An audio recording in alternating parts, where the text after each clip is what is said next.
Hi, good afternoon. Welcome to the Marketplace. Coming up with just a week before the Finance Minister presents the 2024 budget, we'll hear from the Ghana Real Estate Developers Association, which expects a direct policy on housing to support the operations of businesses. Boards and committees here and there to help form the policies that will help us make the industry strong and better.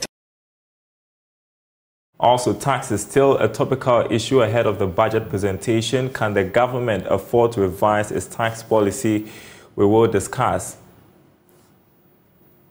Plus, Register of Companies engages business community as it moves to clean up companies' register.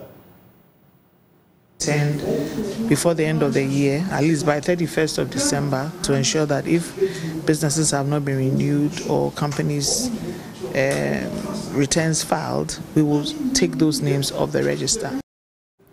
My name is Daryl. Kwawu. Thanks for joining us. Details coming up.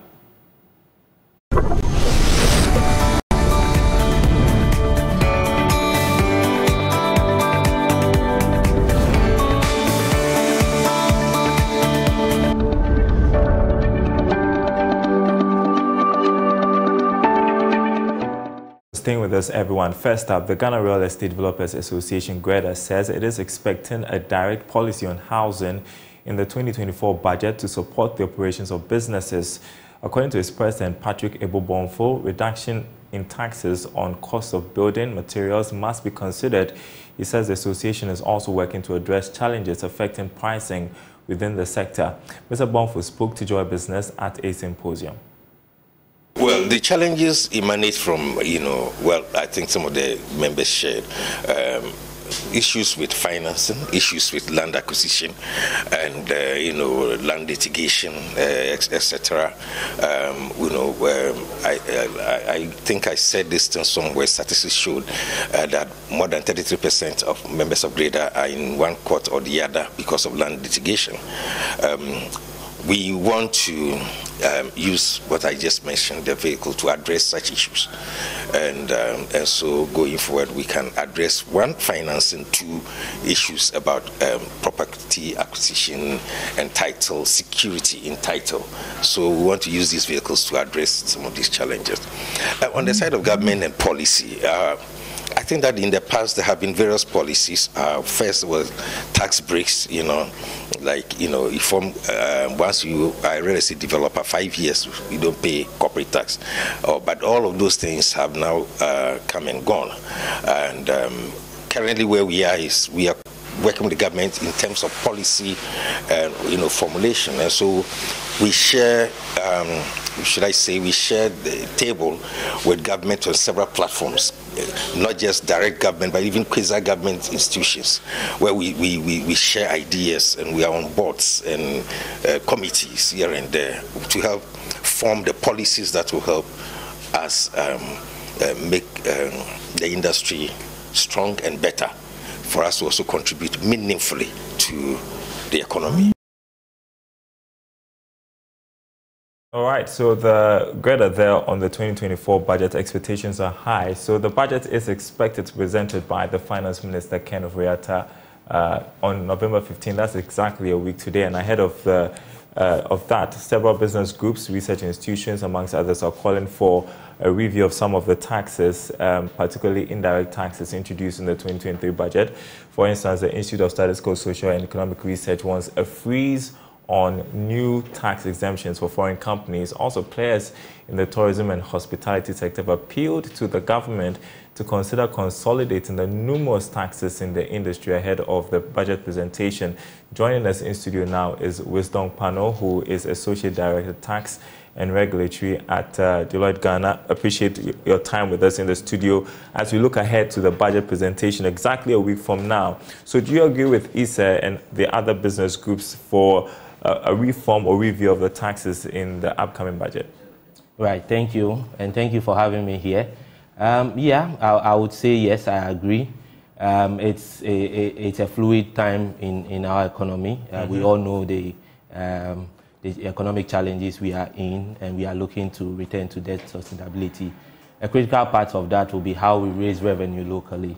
And how we raise revenue would also have to find a delicate balance between raising more revenue and also keeping our businesses alive. So yes, I agree that there is need for reform, and there has been a major announcement or launch by the government, the medium-term revenue strategy, that identifies some of these challenges as key areas to look at comprehensive review of our tax landscape and how that review would help ensure that businesses remain in business and also manage the cost of doing business in Ghana. Right. You talk about revenue, and you know the IMF program hinges on revenue as well. Exactly. And so the government is sort of using these taxes to meet our revenue. So I'm just wondering at this time, and I guess that's the difficulty for the government, having to review the taxes and also having to make up for revenue that we need, especially under an IMF program. That's a dilemma, sort of. Yes. That is the dilemma, and that's what I refer to as the delicate balance that government would need to find. So in the medium-term revenue strategy that was just launched in September this year, government is looking at the period from 2024 to 2027 to do a comprehensive review. And why that is important is that we've in the past had various reviews in silos, sometimes because there is a pressure group pushing for this reform, there is this industry association pushing for that reform. But if we can have everything in one place where we look at how the change in, say, VAT, the arrangement between VAT and levies affects businesses in general, that provides us a grounding where not just government, but the business community and other stakeholders can have a conversation. How should a reform be done to raise revenue, which is critical? We need that revenue. We cannot go without having the revenue. We need to increase our revenue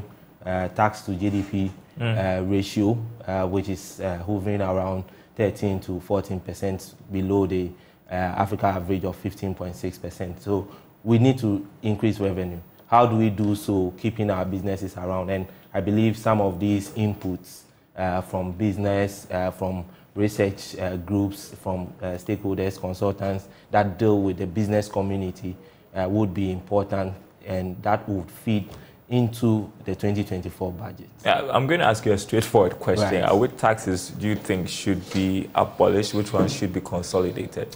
Right. So before the mid-year budget reading, Deloitte carried out a pre-budget survey, and there was a significant number of respondents, business community members, saying that the arrangement between VAT and levies. So we have VAT at 15%, and we have three levies together at 6%. We call straight levies. The levies lead to increase in doing business in Ghana. So respondents voted massively to say that if we can allow these levies to be deducted through the input system, that would help business. And the MTRS, the medium-term revenue strategy policy, touches on that. So yes, I would vote for the levies and VAT. Governments rationalizing that, allowing levies to be deducted, and potentially reducing the VAT, the overall VAT cost, which today is 21.9%, a high number for our country. Hopefully the government agrees with you, but you know, we can't talk about revenue mobilization or taxes and not bring up the issue with spending on the part of government, the expenditure. That has been the problem over time, and there are some business groups that think that, well, the problem is not about raising the taxes, but cutting down on your spending. Where do you stand on this? I agree, and I believe government agrees. Is it possible to cut down on spending? Yes, it is. So, what government has done in the medium-term revenue strategy is to identify expenditure, tax expenditure and incentives as a key area that we would rationalize and reduce the incentives and all that. Then when it comes to government expenditure, I believe that we can still find efficiencies across the government setup, to reduce our expenditure whilst increasing revenue, and that should help us have the fiscal space we've been craving for years to be able to run the economy, have debt sustainability, and do a lot of the things we want to do. I mean, what can the government do practically? I mean, people have talked about cutting down on the numbers when it comes to the staffing at various government institutions and all of that. What can they do? Yeah, so from a broad expenditure point of view, yes, I would say that we can look for efficiencies across the ministries that we have, and within the ministries, the prioritizing expenditures would be very important. So the expenditures that we incur on a daily basis, those are not capital expenditures. Those do not go into investments that would pay back. So the operational expenditures should be rationalized. We prioritize expenditures that go to the core mandate of the various public sector institutions, and that, I believe, would help bring down our expenditure costs. Then from a tax side, as I mentioned earlier, we have the Exemptions Act that was passed in 2022. Regulation is expected to be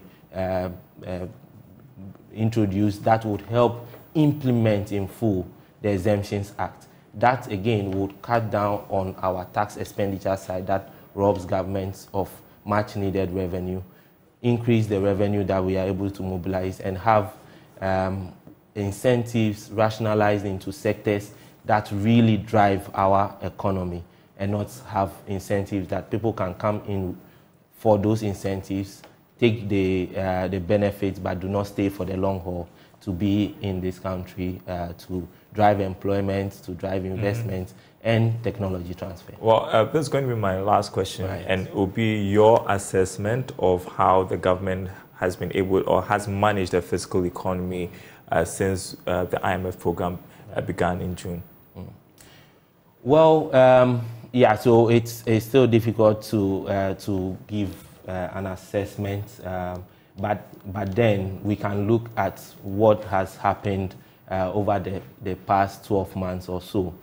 We started this year with a number of taxes being introduced. The VAT was increased from 12.5% to 15%. The personal income tax top marginal rate was increased to 35%. Growth and sustainability levy was introduced. We are in a time that we need those revenues. So it appears to me the handles to drive the revenue, government has been able to introduce those handles. But over the medium term, what my expectation would be that the government rationalizes these taxes. I'm hoping we do not get a significant increase in rates, but then we deliver more investment into efficiencies to broaden the tax base, to rope in those in the formal sector but below the nets, but more importantly, the significant informal sector that we need so that the burden can be shared quite fairly across sectors. All right, always on panel there, Associate Director, Tax and Regulatory, Deloitte Ghana. Appreciate your time with us in studio. Hopefully we'll have a conversation after the budget presentation. While in other news, the Register of Companies, as part of moves to clean up the country's companies register, is engaging the business community, including the Ghana Union of Traders Association. This is in a bid to help them renew registration or risk being expunged from the company's database. Here's more in this report. That it would go ahead to delete names of companies that failed to renew their registration by end of December this year. This is to ensure a clean business database for the country and to enhance monitoring. According to the registrar, Jemima Oware, the engagement with the business community is expected to serve as a medium to foster relationship with businesses in order to support the initiative. To ensure that businesses are properly registered and regulated, and then ensure that they are in compliance with the Companies Act in relation to filing of their returns and renewing of their businesses, because we do intend before the end of the year, at least by 31st of December, to ensure that if businesses have not been renewed or companies returns filed, we will take those names off the register. So there was need to talk to them about, because they have lots of members in the union, lots of companies that are part of the GUTA. So it would be good to talk to their leaders, to go back and talk to them and help them to comply with the provisions of the Act. That's why we call them. Greater Accra Regional Chairman of the Ghana Union of Traders Association, Nana Kwame Pepra, lauded the idea and urged the registrar to do more of such engagements to carry small business owners along on its policies and programs. The onus also lies with us as leaders to educate our members so that they will be abreast with the rules and tenets of the organization in order to comply with all what they are asking or all what they are demanding from us.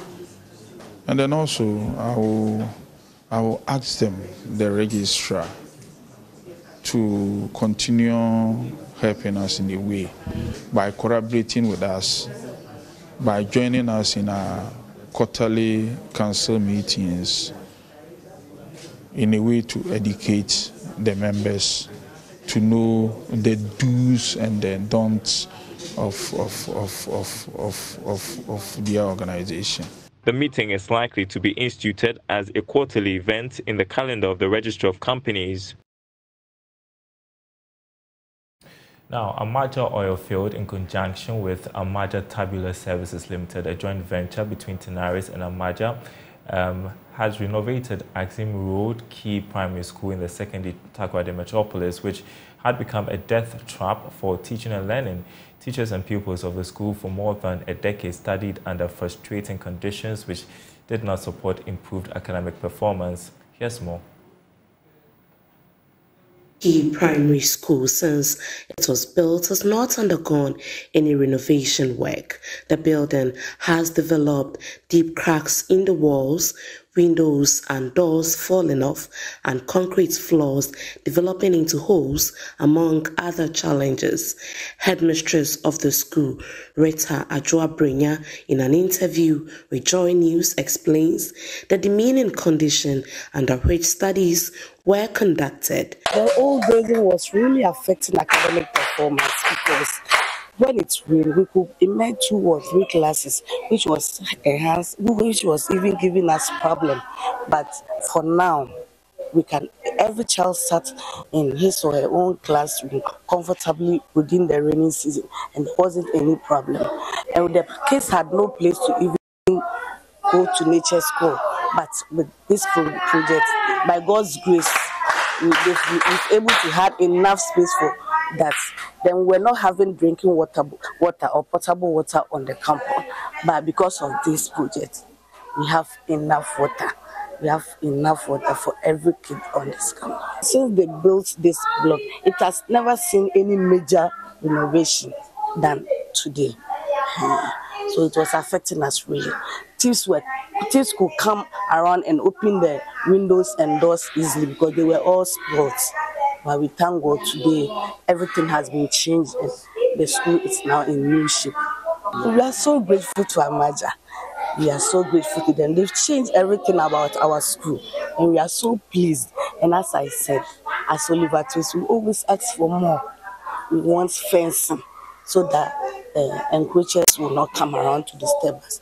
Fred Oklu, General Manager of Aaja Oil Fields, also representing Aaja Tubular Services, on his part stressed the importance and the commitment of the companies to the provision of quality education for their host communities.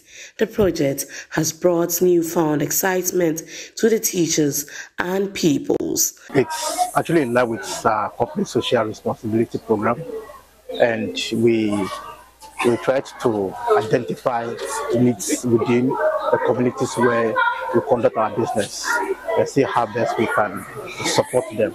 So that's the reason why we undertook this intervention. Actually, every year we try to come up with a budget for social interventions.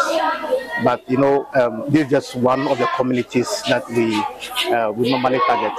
So we can't promise that we're going to take on another intervention project here, but we are still evaluating the number of requests that will come from other communities, and if there's a need to come back to this place to undertake another intervention, will not hesitate to do so. We as an organization, we intend to add value, and we have come to their aid. As you can see, we have renovated this edifice, this facility for them. We have also connected them to the national water grid, and then also provided the 10-liter water storage tank for them. So we expect that the management of this institution would maintain the facilities so that the children can benefit and they themselves can benefit as well. Here are some pupils expressing their gratitude to the companies. I was feeling very bad because when the rain fell, the roofing was leaking, but now it's okay for us. They have done it for us. We have a tap, now we have a new washroom. God bless them. God should bless them. And they will have a long life on this earth. It was bad because when it is rain, the roofing leaks, so we gathered to one class, but now we are in our classroom. First, we didn't have toilet facility, but now we have some in our. We need computer and laptop. For Joy News, in Athalia Konsa, Western Region.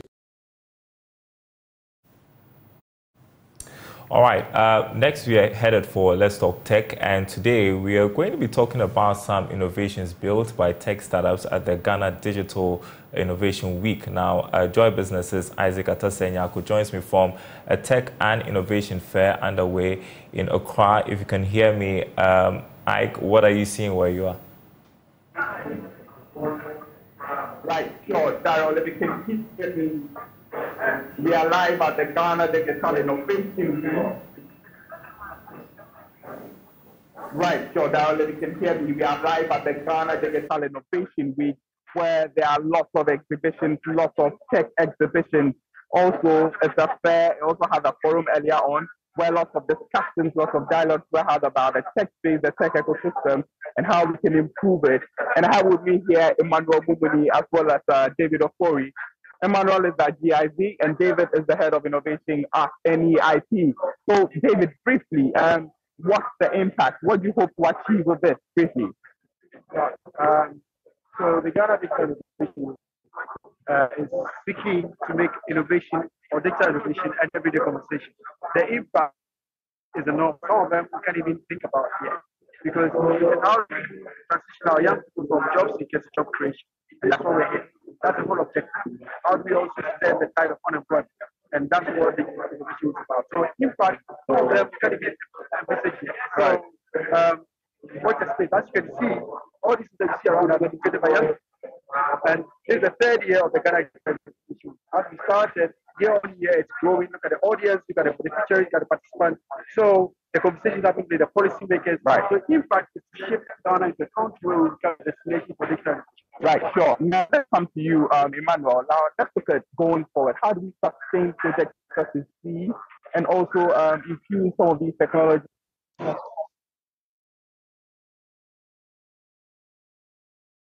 Center. He'll bring us a full report on how that tech and innovation fair is going as part of the Ghana Digital Innovation Week. Before we go, we want to check out the latest stories on myjoyonline.com/business.